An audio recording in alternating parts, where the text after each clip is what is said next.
Hey, I'm Lisa and welcome back to my channel.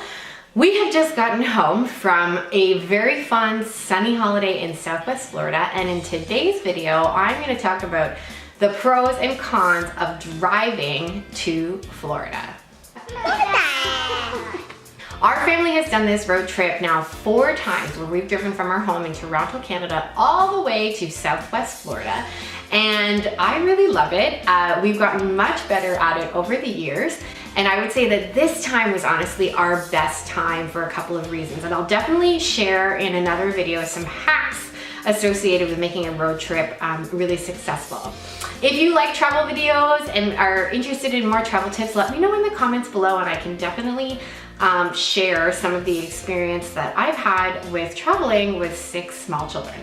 So whether or not you fly or drive to Florida, I think is impacted by a couple of important factors. The first factor is how much time you have. So we have done our drive to Florida from Toronto to Florida a couple different ways. One year we stayed overnight in Atlanta and made it like really fun and did Atlanta, like did all the kid things that you can do in Atlanta. Other years we have driven completely straight, taking turns driving, and I actually prefer the latter because you get there faster. You are fresher, if you will, because you're not extending the amount of energy you need while you're traveling. But it does come at a cost, obviously. So we're able to do it in about 27-28 hours with 2 adults alternating, taking turns driving. My husband, I'll be honest, does the bulk of the driving, and I usually can only do like 3 to 4 hours in the middle of the night. It's so bad, I feel so bad. And then I'm sleeping like the whole time. But then I'm able to be kind of awake and alert when we get to our destination, and then my husband can crash for several hours in order to refresh. So the first factor to really consider is how much time you have. So if you only have like a week-long vacation, you really have to budget about 27-28 hours depending on your location. Obviously, again, I'm in Toronto, Canada. And then you really do have to buffer a little bit of time to kind of recoup on sleep, recoup on energy. You might have to put a movie on for the kids or whatever so that you guys can get some sleep. But that's the first factor that I'd really consider, is how much time do you have, and is it worth it to you to eat up quite a bit of that time with driving? Flying, of course, takes up some time, but it is a little different. Like, you are not taking as much mental and physical energy. Certainly with children, flying requires all kinds of things, like going through security, packing bags, putting bags through, checking and whatnot. So there's other logistics involved in flying, but certainly you're not expending the same amount of physical and mental energy that you do with a long drive. The second factor I think people need to consider, whether you drive or you fly to Florida, is your budget. So I have 6 small children, and for us to fly as a family down to Florida from Toronto, I would imagine that would be at least, I want to say at least $6,000 depending the time of year. And then for us, it would mean that we would have to rent a car big enough for our family, as well as rent all of the car seats. So I think you want to really take into account your budget. It's an interesting thing that we have talked about quite a bit, my husband and I. You know, if we were going to a resort or some kind of place that potentially provided a shuttle from the airport, or where we weren't really doing much transportation, I can certainly see the merits in flying and why that would be cost effective in a way to a family. If you want to see different destinations while you're in Florida and you need a car and you need car seats, all of these costs are going to add up depending on how large your family is. The third factor you want to consider is your sense of adventure. So we love adventure. We are not afraid of it. We are not afraid to sort of, you know, take the path that has not been traveled. We're not afraid of what happens with weather or with detours. We kind of roll with things. With 6 children, 6 small children, you kind of get very good at rolling with the punches, if you know what I mean. So we really love adventure. We love that we discover random, you know, restaurants and cafes and monuments and different things around the United States. So for us, it's like a real fun adventure. We're very spontaneous as a family. So these are some things that I would think about and consider if I was to give any advice to a family that wants to drive. You know, how much do you really like to control things and make sure that you know exactly where you're gonna go at exactly what time, exactly, you know, where the gas stations are. You can certainly do a lot of planning. There are a lot of books out there, especially around the highways. So you can definitely plan in advance, you know, all your stops on a road trip. But you know, we just, as a family, are very spontaneous. We embrace adventure, and we really like that. And it provides like really fun memories for children. Like, we've now done this 4 times, and we have so many stories from every single trip. And so I would definitely say take into account your love for adventure, and how much that might sort of stress you, or if you are okay to kind of go with the flow in terms of things that could happen unexpectedly when you're driving. We've had all kinds of crazy things happen to us on different road trips, obviously some good and some not so good. Our van broke down one year in Jacksonville, Florida, and we were only maybe 5 hours away or something from our destination of just outside Naples, Florida. So that was, you know, quite the thing to navigate.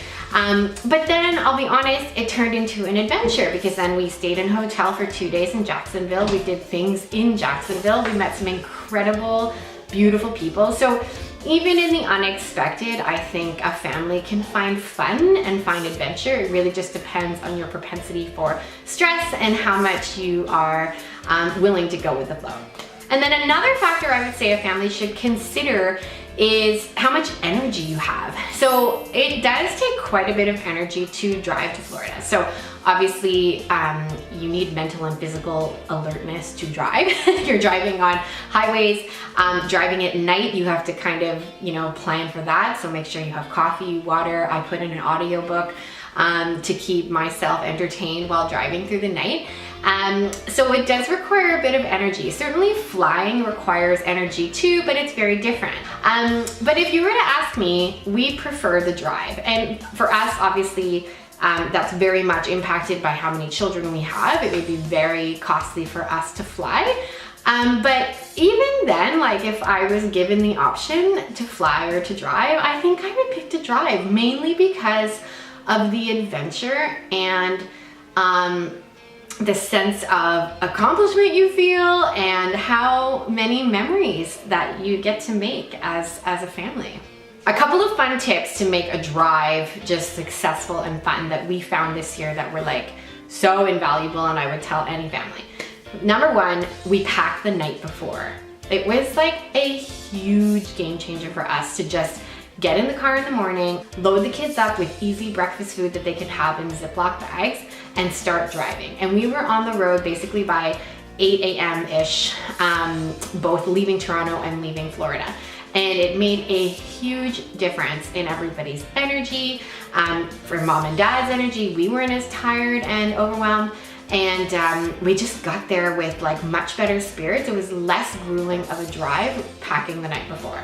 The other thing that we did this year that I thought was successful compared to years past is that we limited TV until like the afternoon. So our kids are generally in okay moods in the morning. They were really happy and excited, especially as we were beginning our trips both ways. And so we just held off on screen time until the afternoon, when people are starting to obviously get a little bit more cranky. People have been cooped up for longer.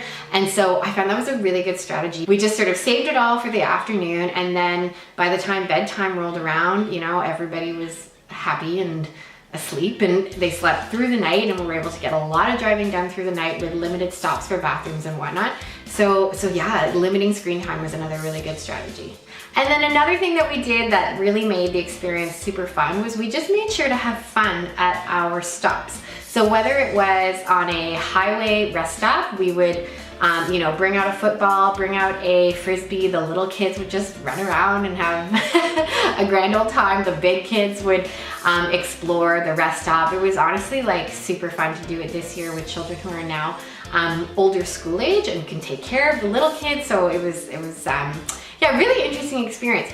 I really do believe that travel is one of the things that we can spend money on that will make us richer. And so I just believe wholeheartedly, doesn't matter how young the kids are, I do believe that even in little infants, the joy and the love and the sense of wonder and awe is definitely you know, impressed on their hearts even when they're really small. And so I believe in travel for children of all ages as a really good thing. If you like this video, I would love for you to give it a big thumbs up. And if you're interested in more travel videos, I will definitely link in the cards.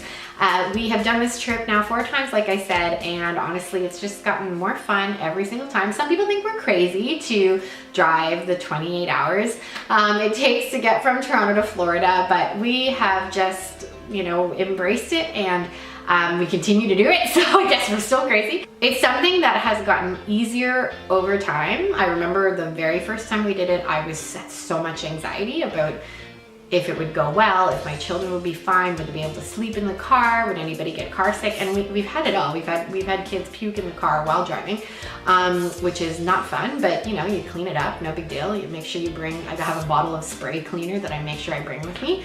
And we just kind of embrace it as an adventure. Where are you excited to go with your family? And maybe you've been like a little bit afraid or you know, just tentative to do it because you've got young kids. Let me know in the comments below where you would just love to take your family. And if you want to know specific things in regards to traveling with small kids, if you have specific questions about how to make it easier on yourself, based on my experience doing this a couple times with 6 children, let me know in the comments below and I'll make sure to answer them in a future video. I wish you all the best on all of your future travels, whether you are flying or driving, and cheers to designing your beautiful life.